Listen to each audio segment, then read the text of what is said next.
नमस्कार। रेस संवादमा यहाँलाई हार्दिक स्वागत गर्दछु। म छु महेश पौडेल। तपाईँ कार्यक्रम रेस संवाद रेड टेलिभिजनमा हेर्न सक्नुहुन्छ। कार्यक्रम रेस संवादमा हामी समसामयिक विषयवस्तुमा बहस गर्ने गर्छौँ। देशमा तातिरहेका महत्त्वपूर्ण सामाजिक राजनैतिक विषयवस्तुमा हामीले बहस गर्दै आइरहेका छौँ र कहिलेकाहीँ हामी देशको अर्थतन्त्रको अवस्था के छ, अर्थतन्त्रमा के कस्ता समस्याहरू छन् र यसलाई राम्रो बनाउनको लागि के गर्नुपर्छ भन्ने विषयमा पनि बहस गर्ने गर्छौँ र आज पनि हामी त्यस्तै महत्त्वपूर्ण बहसमा कार्यक्रममा रहनेछौँ। आज हामी देशको आर्थिक अवस्था, देशको अर्थव्यवस्थालाई राम्रो बनाउनको लागि के गर्नुपर्छ भन्ने विषयमा विशेष बहस गर्नेछौँ र नेपालीहरूको महान चाड विजयादशमी शुभ दीपावली पनि आउँदैछ। सँगै यो शुभ दीपावलीसँगै फेरि चुनावको सरगर्मी हुन त अहिलेदेखि नै सुरुवात भएको छ। चुनावको सरगर्मी सुरु हुँदाखेरिमा कसरी चाहिँ यो अर्थतन्त्रमा यसले कस्तो प्रभाव पार्छ? नेताहरू अहिले चुनावमा धेरै खर्च गर्ने चलन छ। स्थानीय चुनावमा पनि त्यो हिसाबको खर्च भयो भने अब यो प्रतिनिधि सभा र प्रदेश सभाको चुनावमा त झन् पैसाको खोलो नै बग्छ भन्ने खालको कुरा छ। यसले हाम्रो अर्थतन्त्रमा कस्तो असर पर्छ र नेपालमा कहिलेकाहीँ बिचमा निकै चर्चा चल्यो कि नेपालको अर्थव्यवस्था अब श्रीलङ्काको बाटोमा जान खोजिसक्यो, श्रीलङ्का जस्तै हामी हुन्छौँ कि भन्ने खालका चर्चाहरू पनि चले। यी विभिन्न विषयमा आज हामी विशेष बहस गर्नेछौँ। आज हामीसँग रहनु भएको छ वरिष्ठ अर्थविद डाक्टर चन्द्रमणि अधिकारी। उहाँ हाम्रो स्टुडियोमा हुनुहुन्छ। यहाँलाई स्वागत छ। हजुर, अब यहाँसँग आज धेरै प्रश्नहरू छन्। देशको अर्थव्यवस्था र हामी आर्थिक हिसाबले कुन अवस्थामा छौँ भन्ने विषयमा अझ हामी प्रश्न तपाईँबाट पर्ने र सबै दर्शकहरूलाई पार्ने यो प्रयास गर्नेछौँ। अहिले हामी आर्थिक हिसाबले, अर्थको हिसाबले नेपाल कुन अवस्थामा छौँ हामी? अहिले विश्वमै अनिश्चितताहरू धेरै बढेका छन्। विश्वको अर्थतन्त्र र पर्यावरण नै तरल भएर गएको छ।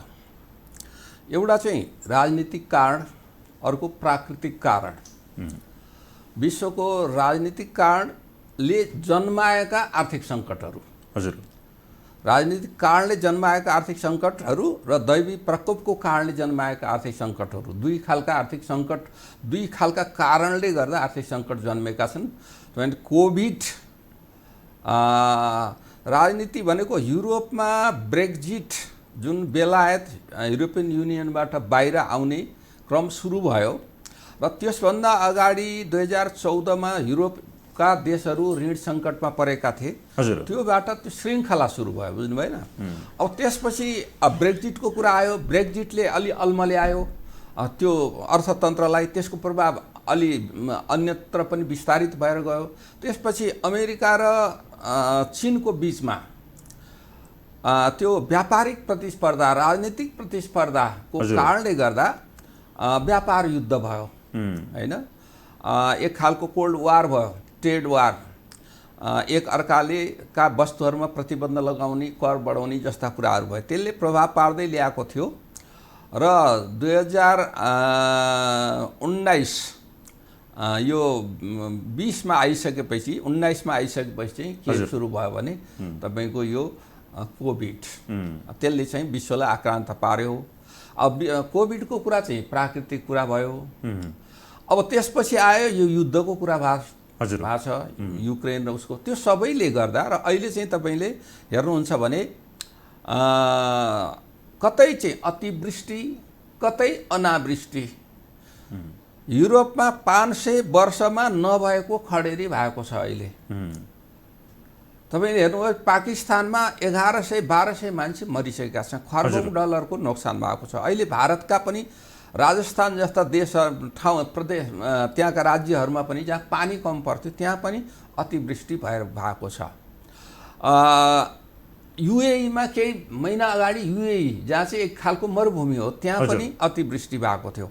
यो कारणले गर्दा पनि विश्वमा एक किसिमले भोलिका दिनमा खाद्य सङ्कटको सम्भावना बढेर गएको छ। अब राजनीतिक कारणले गर्दा यतातिर ऊर्जा सङ्कट, आपूर्ति व्यवस्थामा प्रतिकूल प्रभाव, अन्तर्राष्ट्रिय व्यापारमा प्रतिकूल प्रभाव, श्रम र उत्पादनको बिचको सम्बन्ध चुडाएको अवस्था थियो। त्यो सबैको प्रभाव नेपालमा पनि परेको छ। नेपालको आफ्नै आन्तरिक कारण, यो हिसाबले हेर्दा बाह्य कारण र नेपालको आफ्नै आन्तरिक कारणले गर्दा नेपालको अर्थतन्त्र पनि चुनौती रहित छैन, चुनौतीपूर्ण छ। र अहिले चाहिँ नि तपाईँले हेर्नुभयो भने अर्थतन्त्रमा दुई खालका सूचकहरूको समीक्षा गर्नुपर्छ। एउटा आधारभूत सूचक भनेको तपाईँको उत्पादनमा वृद्धि भएको छ कि छैन, लगानी बढेको छ कि छैन, आय मान्छेको बढेको छ कि छैन, रोजगारी बढेको छ कि छैन भनेर आधारभूत तथ्यहरू हेर्नुपर्छ भने त्यसका यो आर्थिक स्थायित्व कायम गर्नलाई त्यससित जोडिएर आउने, त्यसले सिर्जना गर्ने सूचकहरू भनेको तपाईँ व्यापार घाटा पनि बढेर गएको छ। अब अहिले हामीसित 5वटा घाटा हाम्रा साथी भएका छन्। 5वटा घाटा भनेको के छन् तिनीहरू चाहिँ? व्यापार घाटा एउटा, अर्को चाहिँ शोधनान्तर घाटा, अर्को चाहिँ चालु खाता घाटा, अर्को चाहिँ बजेट घाटा र अर्को राजस्व घाटा। अब राजस्व घाटा ठ्याक्कै पुगेका त छैनौँ। अब हाम्रो जुन चाहिँ हाम्रो खर्च गर्ने तरिका छ र पुँजीगत खर्च चाहिँ नबढेको र चालु खर्च बढ्दै गएको, राजस्व उठेको राजस्व र चालु खर्च उस्तै भएकोले गर्दा अब राजस्व घाटामा पनि पुग्न लागेका छौँ। हजुर। अब वैदेश ऋणको भार उच्च भएर गएको छ। 41% पुगिसक्यो कुल गार्मेन्ट्स उत्पादनको। त्यसमा पनि एउटा अप्ठ्यारो के छ भन्दा आजभन्दा 5 वर्ष अगाडि भन्दा डबल भयो अहिले ऋण। र अर्को चाहिँ के छ भन्दा तपाईँले ऋण लिँदा आन्तरिक ऋण चाहिँ नि वैदेशिक ऋण भनेको आयो, सफ्ट लोन वैदेशिक ऋण आयो भने देशमा स्रोत आयो, त्यसले अर्थतन्त्रलाई भाइब्रेट गराइदिन्छ। तर के भयो भने वैदेशिक ऋण चाहिँ घटेर गयो, वैदेशिक सहायता घटेर गएको छ, आन्तरिक ऋण बढेर गएको छ र आन्तरिक ऋण र वैदेशिक ऋणको अङ्क बराबर जस्तै भयो। अहिले 51% चाहिँ बाह्य ऋण छ, 49% आन्तरिक ऋण भयो। यो दृष्टिकोणबाट, सबै दृष्टिकोणबाट हेर्दा हामी चुनौतीको घडीमा छौँ। मूल्य बढेर गएको छ, जनजीवन कष्टकर हुँदै गएको हुनाले हामी एउटा अर्थतन्त्र यो डिलमा पुगेको छ। हजुर। बाह्य कारणहरू पनि छन्, आन्तरिक कारणहरू हाम्रा आफ्ना पनि छन्। आन्तरिक कारणहरूमा चाहिँ अझ के छन् अधिकारीज्यू? आन्तरिक कारणलाई पनि हामीले के केलाउनु पर्छ भने, हजुर, आन्तरिक कारण चाहिँ नि हाम्रो सबभन्दा पहिलो एउटा ठुलो कुरा चाहिँ के हो भने हामीले राजनीतिक व्यवस्था परिवर्तन गर्यौँ। हजुर। शासकीय प्रणालीमा परिवर्तन गर्यौँ, संविधान नयाँ ल्यायौँ। तर त संविधानको कार्यान्वयन गर्ने सिलसिलामा हामीले त्यो योजनाबद्ध ढङ्गले, वैज्ञानिक ढङ्गले, प्रतिबद्ध ढङ्गले त्यो संविधानको कार्यान्वयन गर्दाखेरि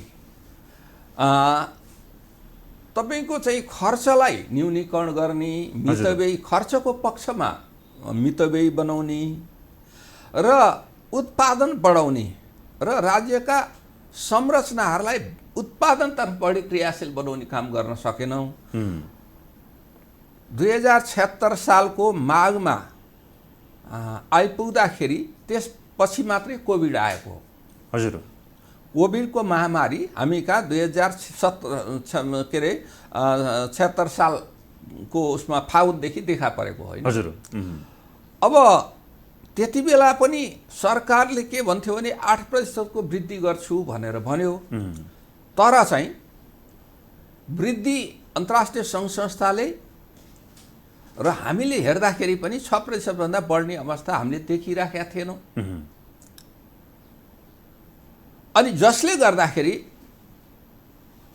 त्यो के कारणले भयो भन्दा हामीले सङ्घीयताको कार्यान्वयनलाई राम्रो ढङ्गले लैजान सकेनौँ। अनि एकातिर खर्च चाहिँ बढेर गयो, उत्पादन बढेन, पुँजीगत लगानीहरू बढेनन्, सार्वजनिक क्षेत्रको पुँजीगत खर्च पनि बढेन। तर हामी आर्थिक वृद्धि गर्छौँ भनेर कागजमा लेखी मात्रै राख्यौँ। हजुर। अब त्यहीँबाट सुरु भयो हाम्रो है। त्योभन्दा अगाडिका लामो इतिहास केलाउने हो भने पनि हाम्रो शिक्षा प्रणाली नै गलत। हाम्रो शिक्षा प्रणाली नै 2016 सालमा त्रिभुवन विश्वविद्यालय जुन बेला स्थापना भयो त्यो बेला नै हामीले गल्ती गरेका छौँ। र त्यसपछि कुनै पनि शासकहरूले त्यो गल्तीलाई सच्याउने गरी एउटा गतिलो मोड दिन कुनै पनि शासकले सकेनन्। नेपालमा साधन के छ भन्दा नेपालको साधन तपाईँ हामीलाई थाहा छ, नेपालको प्रमुख साधन भनेको प्राकृतिक स्रोत साधन हो। हजुर। प्राकृतिक स्रोत साधनमा लाई परिचालन कसले गर्छ? मान्छेले गर्छ। र मान्छे र माटो, पानी र प्रविधि, यी चारवटा कुराको उपयुक्त संयोजनको आवश्यकता थियो। यहाँ प्राकृतिक स्रोत र साधनको दृष्टिकोणबाट हामीसित के थियो भन्दा जमिन थियो। जमिन थियो, हामीसित सुन्दरता थियो, हामीसित खनिज थियो, हजुर, हामीसित पर्यटनको सम्भावना थियो, कृषिमै पनि धेरै कृषिको चाहिँ झन् त पहिलो प्राथमिकतामै मैले भनिहालेँ, कृषिको ठुलो सम्भावना थियो, खनिजको सम्भावना थियो, खनिज सम्बन्धी उद्योग, कृषि सम्बन्धी उद्योग, पर्यटन सम्बन्धी उद्योगको आवश्यकता थियो। र हाम्रा योजनाहरूमा ती कुरालाई प्राथमिकता भनेर चाहिँ राखियो। हजुर, तर योजनामा चाहिँ प्राथमिकता भनेर राखियो, कार्यान्वयनमा केही पनि छैन। तर बजेट निर्माण गर्ने सिलसिलामा त्यो बजेट, त्यो योजना अनुसारका बजेटहरू र प्राथमिकताहरूमा राखिएन। अनि तपाईले विश्वविद्यालय खोल्दा त हामीलाई सबभन्दा पहिला के खोल्नु पर्थ्यो भने कृषि विश्वविद्यालय चाहिन्थ्यो, हजुर, पर्यटनको विश्वविद्यालय चाहिन्थ्यो, खनिज विश्वविद्यालय चाहिन्थ्यो, प्राद्योगिक विश्वविद्यालय चाहिन्थ्यो हामीलाई, जसले गर्दा अनि जलस्रोतको उच्च उपयोग गर्ने खालको, माटोको उच्च उपयोग गर्ने खालको, प्रविधि दिने खालका, प्रविधि भएको सिपयुक्त जनशक्ति उत्पादन गर्ने खालका विश्वविद्यालय चाहिन्थ्यो। हामीले विश्वविद्यालयलाई कहाँ केन्द्रित गर्यौँ भन्दा जनरलिस्टहरू उत्पादन गर्ने, टेबलमा बसेर रातो कलम चलाएर हाकिम बन्ने, हजुर, मान्छे उत्पादन गर्ने खालको विश्वविद्यालयको स्थापना गर्यौँ।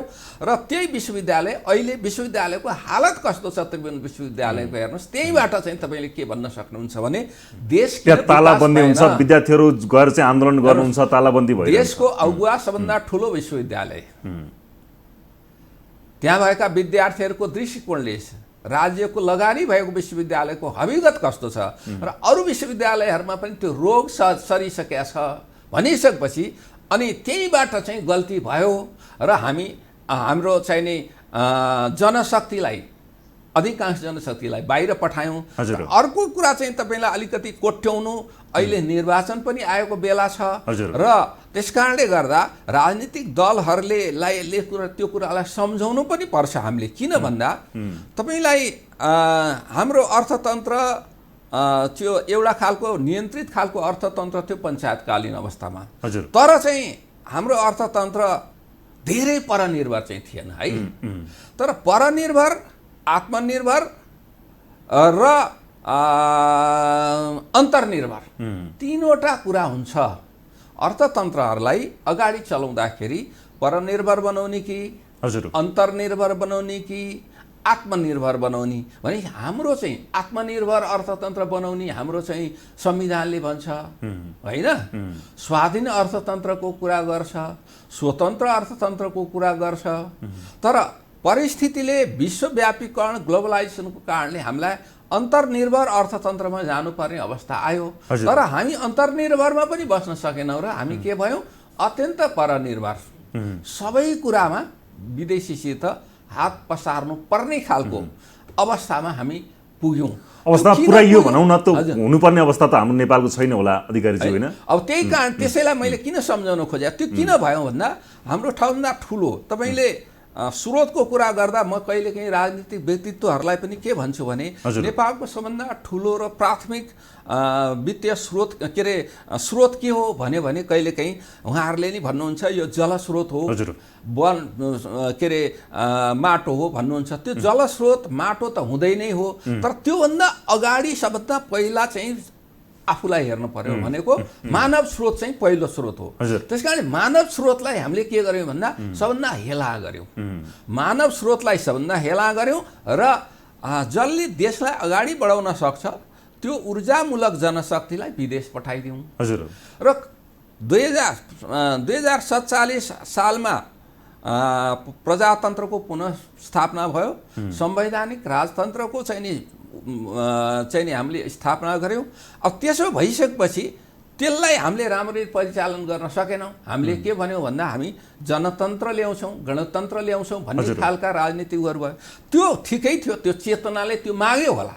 तर त्यो चेतनाले मागेपछि मैले चाहिँ के ठान्दै थिएँ भने त्यो नेतृत्व जब राज्य हाँक्छ, देश हाँक्छ, त्यति बेला चाहिँ यो विदेशमा भएका व्यक्तिहरू पनि यो देशमा आएर काम गर्ने अवसर र चाहिँ नि सिर्जना हुन्छ, वातावरण सिर्जना हुन्छ हजुर भन्ने मेरो सोचाइ थियो र आम जनताको सोचाइ पनि त्यही थियो। त्यही कारणले त्यो नेतृत्वलाई स्थान पनि दिएको। तर 2052 सालमा जुन नेतृत्वले चाहिँ नि आन्तरिक युद्धको आन्तरिक चाहिँ नि विग्रह गर्यो, त्यति बेला चाहिँ देशबाट 3000 देखि 4000 को बीचमा विदेश जान्थे। हजुर यो गोर्खा भर्ती सैनिक भर्तीमा जाने भन्दा बाहेकमा चाहिँ वैदेशिक रोजगारमै जाने व्यक्तिहरू कति हुन्थे भने वर्षमा बढीमा 4000 हुन्थे।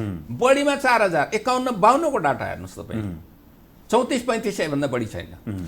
तर त्यो जनयुद्ध भनौँ, गृहयुद्ध भनौँ, अथवा चाहिँ आन्तरिक द्वन्द्व चर्किँदै गइसकेपछि त्यो एउटा त हजुर त्यो त्यसबाट उम्किनलाई पनि गार्जियनले पनि बाहिर पठाउन खोजे, व्यक्तिले पनि यहाँ तल गएर बस्ने ठाउँ थिएन, काम गर्ने वातावरण थिएन। यतातिर सरकारको र चाहिँ नि विद्रोहीको च्यापोमा पर्ने हुनाले मान्छे खुरुखुरु विदेश गए। तर 62-63 को आन्दोलनमा भएपछि त त्यो आन्दोलनबाट शान्ति सम्झौतामा आइसकेर त्यो शक्ति सरकारमा आएपछि त्यो नीतिलाई परिवर्तन किन गर्न सकेन त? हजुर भनेपछि 5 लाख व्यक्ति प्रति वर्ष बाहिर जाने भए र त्यो आइसकेपछि 65-66 मा चाहिँ सबभन्दा बढी गएर यसपालि सबभन्दा बढी गएको छ। त्यसकारण हामीले जनशक्तिलाई बाहिर पठायौँ हैन। त्यो जनशक्तिलाई देशमा व्यवस्थापन गर्ने खालका कुराहरू भएन हो। त्यसकारण कसरी हुन्छ जनशक्ति बाहिर जाने, रेमिटान्स भित्राउने र देश धान्ने खालको रणनीति? यहाँले भन्नुभयो नि हामी त्यो डिलमा किन पुग्यौँ, चुनौतीपूर्ण घडीमा किन पुग्यौँ भनेपछि सबभन्दा पहिलो त हामीले जनशक्तिलाई आफ्नो ठाउँमा राख्न सकेनौँ, आफैलाई आफ्नो देशमा राख्न सकेनौँ। हजुर मैले त्यसरी भन्दछु। भन्न खोजेको जस्तो देशलाई राम्रो बनाउनको लागि हाम्रो चाहिँ जमिनलाई प्रयोग गर्नु पर्यो हैन, जलस्रोतलाई चाहिँ उपयोग गर्नु पर्यो, त्यो खालको रणनीति हुनु पर्यो, त्यो अनुसारको बजेट चाहिँ दिनु पर्यो। होइन भने रेमिटान्सको भरमा देश धानिन्छ भन्ने हिसाबले जनशक्तिहरू बाहिर पठाउने काम भयो, त्यही हैन अधिकारीज्यू? होइन, रेमिटेन्स भने चाहिँ के हो भन्दा रेमिटान्सले राम्रो बनाएको छ कि कोही बढी घाटा बनाएको छ हामीलाई? हेर्नुहोस्, रेमिटेन्स भनेको एउटा सर्ट टर्मको लागि। हजुर अब जस्तो आन्तरिक गृहयुद्ध आन्तरिक चाहिँ नि द्वन्द्व भएको थियो, त्यो बेलामा अर्थतन्त्रलाई भाइब्रेसन गर्ने उपाय के थियो, मान्छेलाई जीवन जोगाउने उपायहरू के थिए भन्दा त्यो ठिकै थियो होला। तर त्यो त सिटामोल जस्तो हो क्या। तपाईँले ज्वरो आएको छ तर तपाईँले इन्भेस्टिगेसन गर्न सक्नु भएको छैन, त्यो जाँच गरेर परीक्षण गरेर रोग के हो भनी पत्ता लागेको छैन, त्यति बेलासम्मलाई तपाईँलाई बाँच्नु त पर्यो होइन। त्यो टेम्परेचर कम गर्नु पर्यो। त्यस कारणले गर्दा त्यो टेम्परेचर कम गर्नलाई चाहिँ सिटामोल दिएको जस्तै गरी यो त सिटामोल हो। तर हाम्रो हुँदा गएर के गर्यौँ भने हेर्नु न, त्यति बेला जुन खालको नीति ल्याएको थियो नि विदेश बाहिर पठाउन, त्योभन्दा बढी हामीले बाहिर पठाउन पुस गर्यौँ के। घचेडी चाहिँ अहिले पनि घचेडी राखेको हामीले के भने चाहिँ घचेडी राखेका छौँ भन्नुको अर्थ यहाँ बस्ने वातावरण बनाइदिइराखेका छैनौँ। हजुर मान्छेलाई ढाट लगाएर रोकेर रोकिँदैन, त्यो पासपोर्टमा प्रतिबन्ध लगाएर रोकिँदैन। मान्छेलाई त यहाँ वातावरण बनाइदिनु पर्यो नि, काम गर्नको लागि सबै कुराहरू चाहियो, वातावरण बनाइदिनु पर्यो नि। तर यहाँ चाहिँ कस्तो छ भन्दा यी आयो कानुनहरू त तपाईँले संविधान हेर्नुभयो भने हाम्रो संविधान चाहिँ एउटा के हो भने संविधान राजनीतिक दृष्टिकोणले संविधान राम्रो छ, नराम्रो भनिँदैन, भन्न मिल्दैन यो संविधान। तर आर्थिक दृष्टिकोणबाट हेर्ने भने यो संविधान विस्तारित संविधान, विस्तारकारी। हजुर धेरै स्रोत र साधन माग्छ यो संविधानले।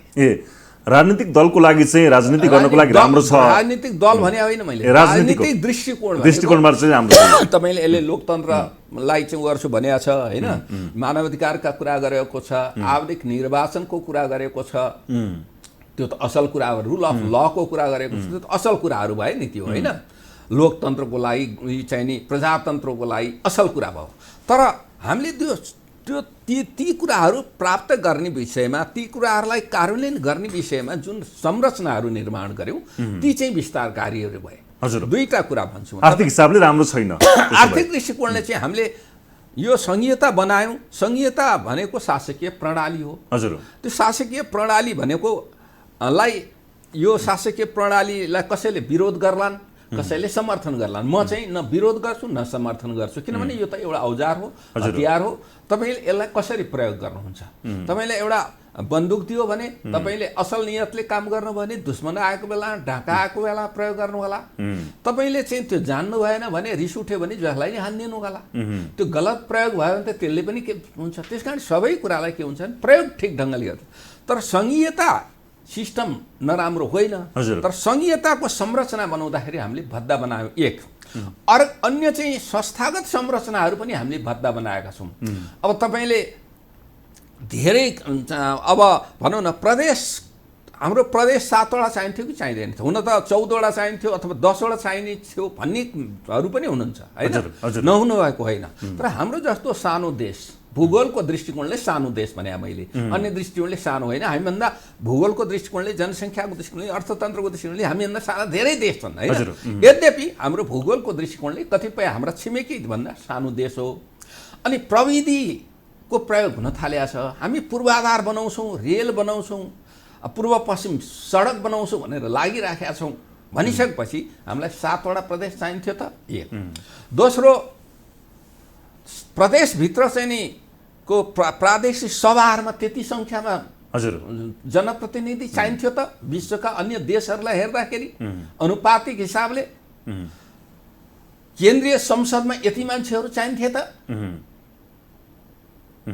संगठनहरू अहिले हामीले 13 वटा आयोगहरू बनाएका छौँ संविधान आयोग यी सबै आयोग चाहिन्थ्यो त हजुर समावेशी आयोगभित्र असल ढङ्गले त्यसभित्र विङहरू बनाएर त्यसका अङ्गहरू बनाएर एउटा आयोगभित्र अब भनौँ न त्यसैभित्र चाहिँ नि अन्य खालका जुन अहिले आयोगहरू भनिराखेका छौँ हामीले दलित आयोग आदि आयोग भनेर त्यसमा एउटै भित्रमा राखेर असल ढङ्गले काम गर्थे तर आयोग चाहिँ बनायौँ काम गर्न नसक्ने ढङ्गले बनाएका छौँ प्रदेश संरचनाहरूले गर्दाखेरि त्यहाँ भएका सांसदहरूको लागि पनि लगानी भयो खर्च भयो आर्थिक अवस्था कमजोर भयो होइन अधिकारज्यू अब त्यसले धेरै साधन र स्रोत माग्यो संरचना गर्यो अर्को चाहिँ तपाईँले 32 वटा चाहिँ हाम्रो मौलिक हक छ हजुर संविधानमा 32 वटा मौलिक हकहरू छन् त्यो 32 मध्ये 17 वटाले साधन माग्छ साधन माग्छ त्यो साधन हामीले हेर्दाखेरि चाहिँ भनौँ न आवासको सुविधाको कुरा हेर्दाखेरि त गजब छ नि छैन होइन राम्रो हो नि सामाजिक सुरक्षाको कुरा योगदान आधारित सामाजिक सुरक्षाको कुरा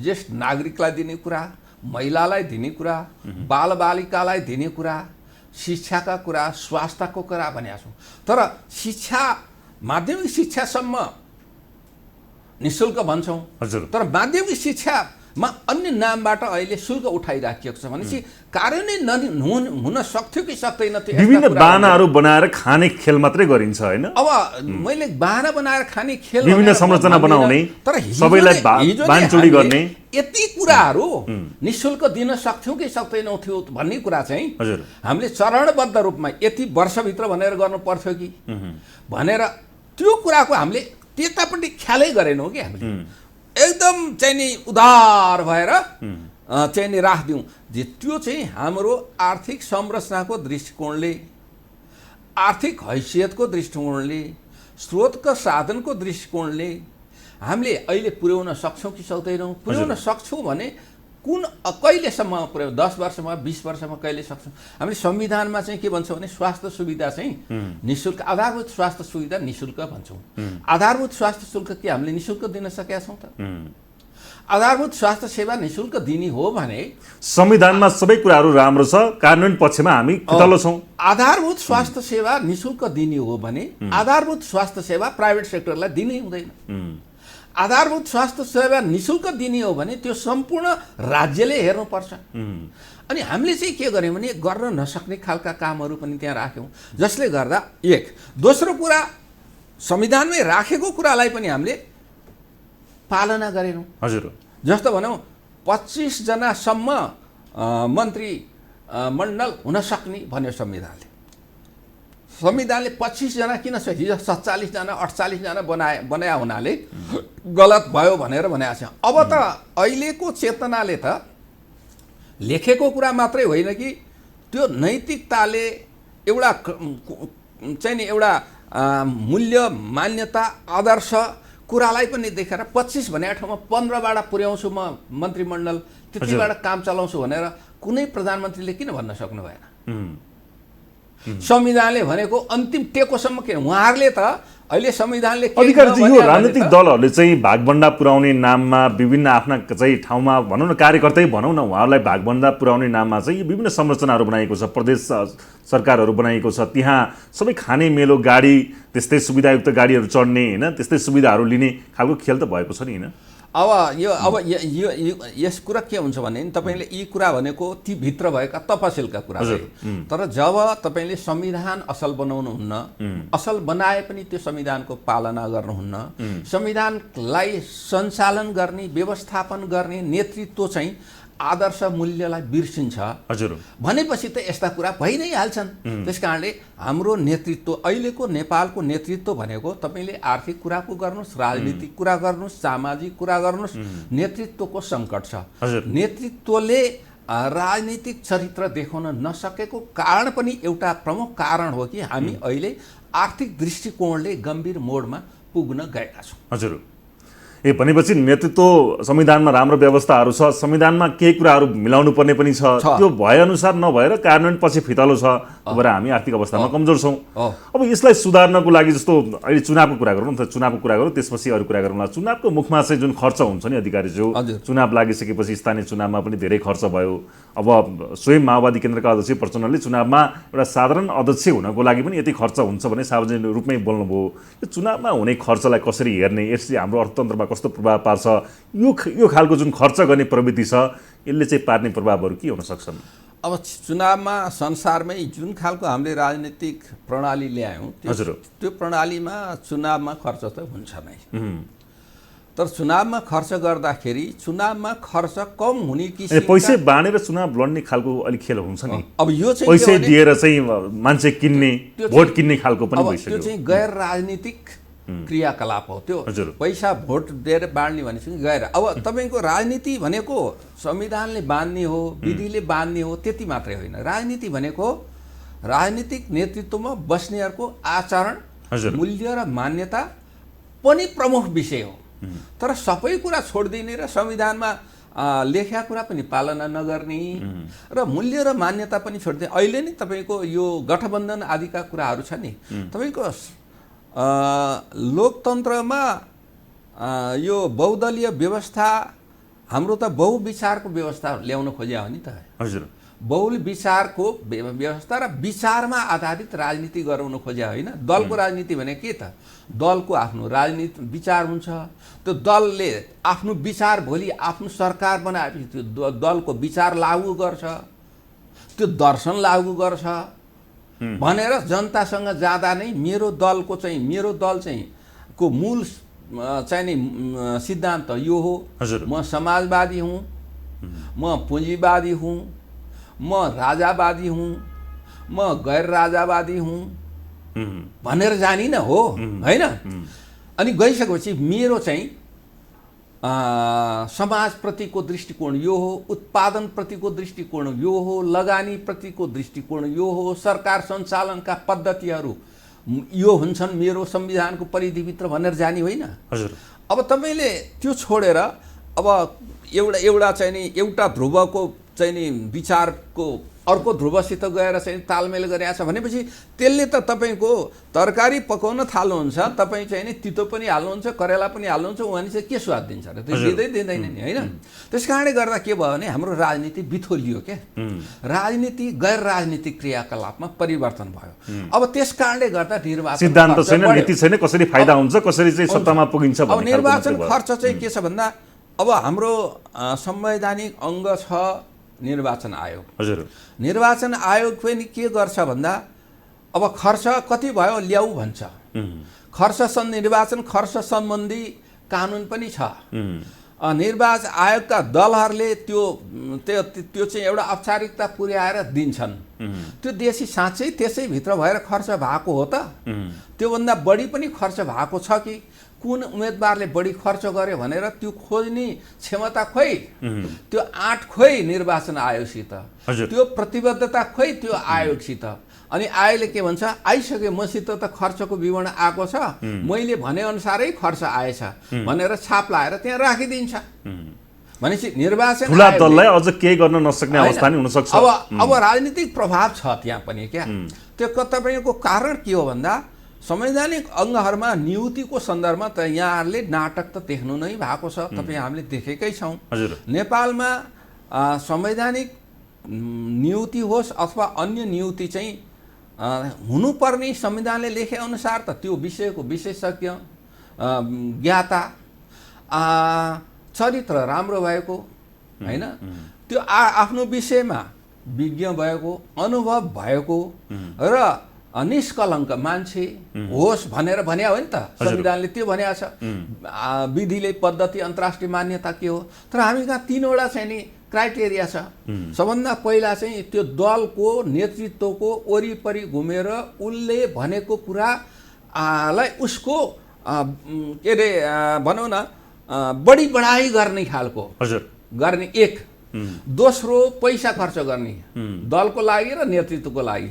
तेस्रो चाहिँ उसको नाता गोता वरिपरिको। त्योभन्दा 3टा भन्दा बढी छ त छैन नि। तपाईँ त्यो 3टा भित्र पर्नुहुन्छ भने तपाईँ कुनै पनि व्यक्ति चाहिँ नियुक्ति हुन्छ। हजुर। अब तपाईँले अख्तियार दुरुपयोग आयोगका प्रमुख आयुक्तहरू जसले देशमा रुल अफ ल लागू गर्नुपर्ने, भ्रष्टाचार न्यूनीकरण गर्छु भनेर शपथ खाएर गएका छन् संविधान अनुसार, त्यही व्यक्तिहरूमाथि भ्रष्टाचारको आरोप लागिराखेका छ। हेर्नुहोस्, प्रमुख आयुक्तहरू त्यो आरोप खेपेर बसिराखेका छन्, मुद्दा चलिराखेका छ। के अरे न्यायाधीशहरूमा त्यो आरोप छ। प्रधान न्यायाधीश महाभियोगमा लागेर चाहिँ जवाब दिइराखेका छ। भनेपछि तपाईँको चाहिँ के भने के अरे राज्यका 3टै अङ्ग, व्यवस्थापिकाको अभिगत त्यस्तो छ, कार्यपालिका चाहिँ नि त्यो ले जनताका जल्दा बल्दा समस्या भन्दा आफ्नो राजनीतिक दलीय कुरा मिलाउनमै राजनीतिक कार्यपालिकाको प्रमुखको समय धेरै जान्छ। न्यायपालिकाको त्यस्तो छ। अन्य अङ्ग संवैधानिक अङ्गहरू त्यो अवस्थामा छ। मिडिया पनि एक ढङ्गले कतै कतै चौथो अङ्ग पनि बाँडिएको अवस्था छ। अनि यो अवस्थामा हामीले तपाईँले चाहिँ नि निर्वाचन निष्पक्ष हुन्छ, निर्वाचनमा भने कानुन अनुसार खर्च हुन्छ भनेर भन्न सक्छ। राज्यका मुख्य अङ्गहरू नै त्योमा सक्रिय छन्, लागिरहेका छन्, उनीहरू नै निष्पक्ष छैनन्, त्यहाँ भएका मान्छेहरू नै गलत भइरहेका छन्। शुद्धिकरणमा भन्दा त्यसलाई धमिल्याउनपट्टि बढी चाहिँ प्रयास भइराखेका देखिया छ। अब तपाईँलाई संविधान अब भनौँ न एउटा अब नेतृत्वहरूले नै भनिराख्नु भएको छ, एउटा चाहिँ नि उसको जित्नलाई 6 करोडसम्म खर्च गर्नुपर्छ भनेर उहाँहरूले खुलेआम भन्नुभएको छ। र हामीले इस्टिमेट गर्दाखेरि पनि मैले केही भन्दा दिन अगाडि एउटा राष्ट्रिय दैनिकमा आर्टिकल पनि लेखेको छु। अब हाम्रो अर्थतन्त्रको आकार चाहिँ नि वार्षिक चाहिँ नि राजस्व 9 खर्ब रुपियाँ उठ्छ, 8.5 खर्ब 9 खर्ब रुपियाँ उठ्छ।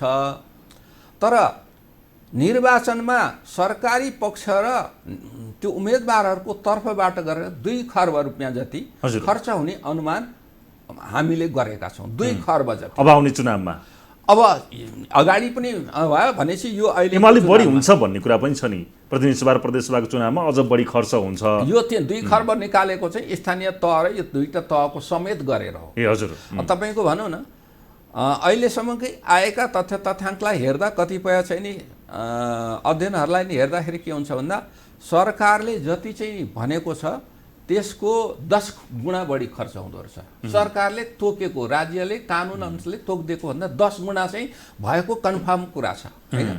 भनेपछि त खर्च त बढी हुँदो रहेछ। अब खर्च बढी हुनुको अर्थ के हो भने तपाईँले हेलिकप्टरै प्रयोग हुन्छ, स्थानीय चुनावमा पनि भयो। त्यो निर्वाचन आयोगले अलिकति आरोप पनि भनौँ न यी देखावटी खालको चाहिँ स्पष्टीकरण सोध्यो कि केही पनि भएन, त्यस्तो चाहिँ खर्च भइराखेको हुन्छ। अर्थतन्त्रमा हेर्नुहोस्, खर्च हुनु नराम्रो होइन, राम्रै पनि हो, तर त्यो खर्च हुने तरिका कस्तरी हो। तपाईँले अहिले बजारमा लगानी योग्य पुँजी छैन। लगानी योग्य पुँजी 2टा कारणले कम भयो। हजुर। एउटा कारण चाहिँ के हो भने हामीले आन्तरिक ऋण बढेर ल्यायौँ, हामीले वैदेशिक सहायता बढाउन सकेनौँ, वैदेशिक लगानी बढाउन सकेनौँ, वैदेशिक स्रोत, वैदेशिक के अरे रकम प्राप्त गर्ने स्रोत भनेका 5वटा स्रोत हुन्छन्। एउटा चाहिँ विप्रेषण हो, अर्को चाहिँ पर्यटन आय हो, अर्को चाहिँ वैदेशिक लगानी हो, अर्को वैदेशिक आय हो र निकासी हो। यी 5-6वटा स्रोतहरू हुन्। तर यी कुनै कुरा पनि बढेनन्, अपेक्षा अनुसार आएन। तर अनि हामीले त्यो सरकारले आन्तरिक बजेट खर्च गर्नलाई के गर्यो भन्दा आन्तरिक ऋण लियो। र अहिले आन्तरिक ऋण चाहिँ नि आजभन्दा 10 वर्ष अगाडि हेर्नुभयो भने के देखिन्थ्यो भन्दा वैदेशिक ऋण र आन्तरिक ऋणको अनुपात चाहिँ 66% चाहिँ वैदेशिक ऋण हुन्थ्यो, 34% जति चाहिँ आन्तरिक ऋण हुन्थ्यो। 77-78 मा पनि 46% चाहिँ नि आन्तरिक ऋण रहेछ, 54% चाहिँ वैदेशिक ऋण रहेछ। तर अहिलेको अस्ति सकिएको आर्थिक वर्ष 79-80 को तथ्याङ्क हेर्नुभयो भने सार्वजनिक ऋण व्यवस्थापन कार्यालयको तथ्याङ्क हेर्नुभयो भने अब त्यो कहाँ आइपुग्यो भन्दा 49 र 51 मा आइपुग्यो। 51% चाहिँ वैदेशिक ऋण, 49% भनेपछि अब करिब बराबर जस्तो भयो। अनि आन्तरिक ऋण लिएर सरकारले आयात बढी छ र निर्यात कम पनि छ हाम्रो देशको। आन्तरिक ऋण लिएर तपाईँले सरकारले बजेटमा खर्च गर्छ, त्यो पनि के भन्दा अनुत्पादनशील व्यवस्थापनमा खर्च गर्छ थियो। अनि त्यो बजारमा पैसा कम हुने भयो। अर्को चाहिँ अब 7.5 लाख भन्दा बढी नगद दिन पाइँदैन भुक्तानी भनेको छ ब्याङ्कहरूले, होइन? तर राष्ट्र ब्याङ्कले त्यो निर्देशन जारी गरेको छ। अब तर चाहिँ के भन्छ भने तपाईँले 7.5 लाख भने त निर्वाचनमा त एक दिनको खर्च हुन्छ उम्मेदवारहरूको। भनेपछि उनीहरूले त पैसा ल्याएर ब्याङ्कमा राख्ने कुरा भएन। मलाई स्थानीय निर्वाचन भइसकेपछि कतिपयले सोध्नु भएको थियो, स्थानीय निर्वाचन भइसकेपछि ब्याङ्कमा पैसा सबै आउँछ सर अब बाहिर भएको भन्नुभएको थियो। मैले अब अहिले आउँदैन, केही अंश आउँछ, केही अंश थोरै आयो पनि, तर सबै आउँदैन। किन आउँदैन भन्दा प्रदेश र स्थानीय सङ्घको निर्वाचन बाँकी छ। त्यो सकेपछि जति भएको पैसा त्यसपछि चाहिँ ब्याङ्कमा विभिन्न तौर तरिकाबाट प्राप्त गर्नेबाट भित्रिन्छ भनेर भनेको। अब यो भइसकेपछि अर्थतन्त्र, यसको अर्थ के हो भन्दा अर्थतन्त्र पारदर्शी भएन। उम्मेदवारहरूले धेरै खर्च गरिदिँदाखेरि के भयो भन्दा त्यो खर्च चाहिँ हाम्रो आन्तरिक उत्पादन बढाउन जाने भए त राम्रै हुन्थ्यो। जस्तो हामीले चाहिँ नि निर्वाचन आयोगले, नेपाल सरकारका अन्य अङ्गहरूले, सुरक्षा निकायहरूले निर्वाचन प्रयोगको लागि खर्च गर्ने कुरा त पनि बाहिरबाट आयात गर्नुपर्ने छ धेरै, होइन? त्यहाँको जनशक्तिलाई दिने पारिश्रमिक भन्दा बाहेक बाहिरबाट आयात गर्नु पर्यो। चाहे चाहिँ तपाईँको मत पेटिका भयो, कति थान त मोटर मगाउने भनेको छ, मोटरका पार्ट्सहरू भयो भने छ, कागजको कुराहरू भयो, लौरे किन्ने कुरा भइराखेको छ, सबै बाहिरबाट आउँछ। र व्यक्तिले पनि के गर्छ भने मोटर धेरै चलाउनु पर्यो, पेट्रोल त किनेरै ल्याउने हो, मोटरमै बालमा ल्याउने हो, भारतबाट आउने गरिरहेको छ तराईको क्षेत्रहरूमा। अनि मोटरै किनेर ल्याउलान्, अथवा त्यो पार्ट्स नै पर्ला, मर्मत खर्च नै पर्ला, त्यो सबै त्यसबाट हुन्छ। त्यो निर्माण प्रचार सामग्रीको कुरा, झन्डाको कुराहरू होला, त्यो सबै चाहिँ के हुन्छ भन्दा हामी आयातितै गर्छौँ। अर्को कुरा मान्छेलाई खानपिन दिने, रेस्टुरेन्टहरू चल्लान्, रेस्टुरेन्टमा अधिकांश कुरा आयातित कुरा हुन्छ। यदि त्यो पैसा हाम्रो आन्तरिक उत्पादनमा जाने, ती वस्तुहरू हामी आफैले उत्पादन गर्न सक्छौँ, हाम्रै चिजका कुराहरू चाहिँ प्रयोग भयो भने हामीलाई फाइदा हुन्छ। भए चाहिँ त्यत्रो रकम चाहिँ नि अर्थतन्त्रमा जाँदा आर्थिक वृद्धि हुन्थ्यो। तर आर्थिक वृद्धि हुँदैन यसले चाहिँ, निर्वाचन खर्चले चाहिँ। तपाईँहरूले सोध्नु पनि होला निर्वाचन खर्च यत्रो भएपछि अर्थतन्त्रमा कस्तो प्रभाव पर्ला भनेर दर्शकहरूको पनि एउटा चाहिँ चासो हुन्छ।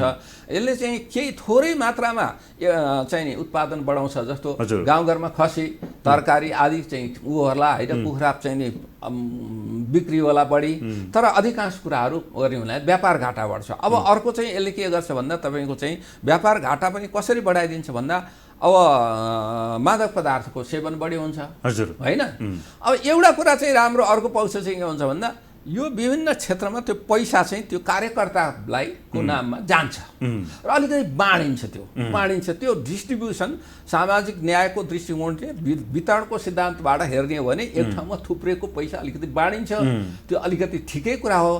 तर समग्रमा अर्थतन्त्रलाई यसले सकारात्मक धन्दा नकारात्मक दिन्छ। त्यस कारणले खर्च नियन्त्रण चाहिँ पहिलो प्राथमिकतामा राख्नुपर्ने हो। तर न दलहरूले त्यसलाई प्राथमिकतामा राखेका छन्, न निर्वाचन आयोगले प्राथमिकतामा राखिएको छ। प्रयास भएको छ त भनिएको छ, तर चाहिँ अहिले नै तपाईँले उम्मेदवारलाई अब टिकट दिने विषय भनौँ न, उम्मेदवारलाई टिकट दिने राजनीतिक दलहरूले त्यसमा नै कति पैसा खर्च नभए त टिकटै पाउँदैन। टिकट पाएपछि जित्नु पर्यो। तपाईँलाई 2048 सालको निर्वाचन मलाई याद छ। हजुर, मेरो चाहिँ त्यो टिकट पाउनको लागि पनि किनबेच हुन्छ। अब किनबेच भनौँ अथवा चाहिँ सहयोग भनौँ, उहाँहरूले नाम विभिन्न राखे पनि त्यो होला। अनि अर्को कुरा चाहिँ के हुन्छ भन्दा उद्योगी व्यवसायीहरू पनि हामी कहाँ उद्योग व्यवसायीहरू पनि विभिन्नको उहाँहरूको आफ्नो स्वार्थ हुन्छ होइन। भोलि को सत्तामा आउला, कहाँ सहयोग गरेन चुनावको लागि पैसा माग्ने खेल पनि हुन्छ, नीतिगत प्रभाव पार्न नसकिएला। त्यसकारण अहिले नै आफ्नो चाहिँ नि पक्षका मान्छेलाई जिताउनलाई अथवा चाहिँ व्यवसायीहरूले त सबैलाई केही न केही दिएर जो आए पनि आफ्नो पक्षमा भोलि नीतिगत प्रभाव पार्नलाई त्यो पैसा कहाँ जान्छ भन्दा उत्पादनमा लागत बढ्छ। उत्पादन लागेपछि उपभोक्ताको लागत बढी तिर्नुपर्छ अनि समग्र अर्थतन्त्रको इन्फ्लेसन बढाउँछ, मूल्य वृद्धि गराउँछ। अब यसमा चाहिँ अलि लास्टमा चाहिँ कति फरक भयो भने 2048 सालमा चाहिँ जुन बेला पहिलोचोटि निर्वाचन भयो प्रजातन्त्रको पुनर्स्थापना पश्चात, त्यो बेला चाहिँ कतिपय उम्मेदवारहरूले अब तिमीलाई पैसा पुग्दैन कि चाहिँ खर्च भनेर दिएको पैसा नि जोगाउन सके र कार्यकर्ताहरू आफ्नो पोल्टाको खाना र खाजा खाएर त्यो हिँडिदिएका थिए। किनभने आश थियो राजनीतिक दलहरूबाट, राजनीतिक नेतृत्वबाट भोलि मेरो देश बन्छ, जीवन बन्छ, यहाँ उत्पादन बढ्छ, आय बढ्छ, शिक्षा राम्रो हुन्छ, स्वास्थ्य राम्रो हुन्छ, आश बढी थियो, विश्वास बढी थियो। अहिले त्यो विश्वास दलबाट पैसा लिने त्यसकारणले गर्दाखेरि कार्यकर्ताहरू पनि पैसा नभए डेग चल्ने अवस्था छैन। त्यस कारणले यस्ता कुराहरूमा सुधार गर्ने प्रमुख चाहिँ नि दायित्व चाहिँ राजनीतिक दलहरूको। चन्द्रमणि अधिकारीज्यू, धेरै प्रश्नहरू बाँकी थिए, धेरै कुराहरू सोध्नुपर्ने थियो। समय र संवादको लागि धन्यवाद। धन्यवाद। हस्, आज हामीसँग हुनुहुन्थ्यो अर्थविद डाक्टर चन्द्रमणि अधिकारी। आज हामीले देशको अर्थतन्त्रको अवस्था के छ, चुनावमा हुने खर्चले हाम्रो अर्थतन्त्रलाई कस्तो प्रभाव पार्छ र प्रतिनिधि सभा र प्रदेशसभाको चुनावमा जुन खर्च हुन्छ यो खर्च हुँदाखेरिमा अर्थमा के कस्ता चाहिँ उतार चढावहरू आउँछन्, यो विषयमा आज हामीले महत्त्वपूर्ण बहस गऱ्यौँ। सँगै देशको अर्थतन्त्रको अवस्था हाम्रो के छ, कस्तो छ, कसरी अगाडि बढेको छ, यो विषयमा पनि हामीले उहाँसँग संवाद गऱ्यौँ। आजको लागि पनि रेस संवादको समय सकियो। कार्यक्रमबाट म महेश पौडेल आज्ञा चाहन्छु। नमस्कार।